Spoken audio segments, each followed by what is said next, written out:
की अगली खबर है भोपाल से, जहां पर नगरीय निकाय चुनाव का रण टिकट दावेदारों की अब दौड़ शुरू हो चुकी है। जी हां, टिकट दावेदारों की भोपाल दौड़ शुरू हो गई है। बीजेपी प्रदेश मुख्यालय पहुंच रहे हैं टिकट दावेदार। सिंगरौली से भोपाल पहुंचे टिकट दावेदार। मेयर पार्षद पद के लिए दावेदार पहुंचे हैं। बीजेपी एक व्यक्ति एक टिकट के फॉर्मूले के तहत तय कर सकती है टिकट। नए फॉर्मूले के बाद छोटे जो कार्यकर्ता हैं उनको उम्मीद है कि शायद उनको टिकट मिल जाए। दावेदारी जो है कि मैंने पेश की हुई है, जिसमें पार्टी के जो है कि विभिन्न पदाधिकारियों के द्वारा मुझे आश्वासन मिला हुआ है। और चूँकि सिंगरौली नगर निगम क्षेत्र युवाओं से भरा हुआ है और युवाओं का जो है कि मेरे तरफ आकर्षण है और उनकी अपेक्षाओं पर मुझे खरा उतरना है। और ज्यादा जानकारी के साथ संवाददाता शरद जुड़ गए। शरद, अब नगरीय निकाय चुनाव के लिए जो टिकट दावेदार हैं उनकी भोपाल दौड़ शुरू हो चुकी है। बीजेपी किस फॉर्मूले के तहत टिकट बांट सकती है?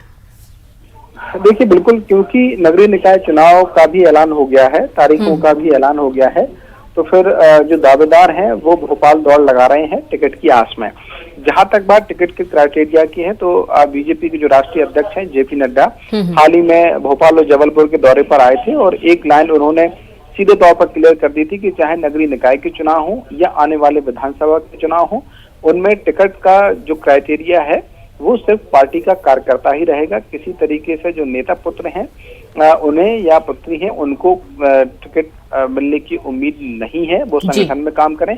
एक और बात ये भी निकल के सामने आ रही है कि संभवतः पार्टी इस लाइन पर भी काम कर सकती है कि एक व्यक्ति और एक पद, यानी कि अगर कोई सांसद या विधायक पहले से है तो फिर वो मेयर पद के लिए, क्योंकि 16 नगर निगम है, उन नगर निगमों में मेयर के भी चुनाव होने हैं, तो उनमें जो दावेदारी है वो नहीं कर पाएंगे। ऐसे में जो पार्टी के जिला स्तर के कार्यकर्ता हैं जो नीचे काम करते हैं संबंधित क्षेत्र में, अगर सिंगरौली की ही बात करें तो वहाँ के कुछ जो कार्यकर्ता हैं वो पहुंचे हुए थे प्रदेश मुख्यालय और वहां पर उन्होंने टिकट की दावेदारी की है और कहा कि वो क्षेत्र में काम कर रहे हैं, इसलिए टिकट चाहते हैं। तो इस वजह से, क्योंकि न तो परिवारवाद को बढ़ावा मिलेगा, न विधायक और सांसदों के भी कतार में लगने की संभावना कम है। यही वजह है कि जो आम कार्यकर्ता हैं बीजेपी के वो भी भोपाल दौड़ लगा रहे हैं।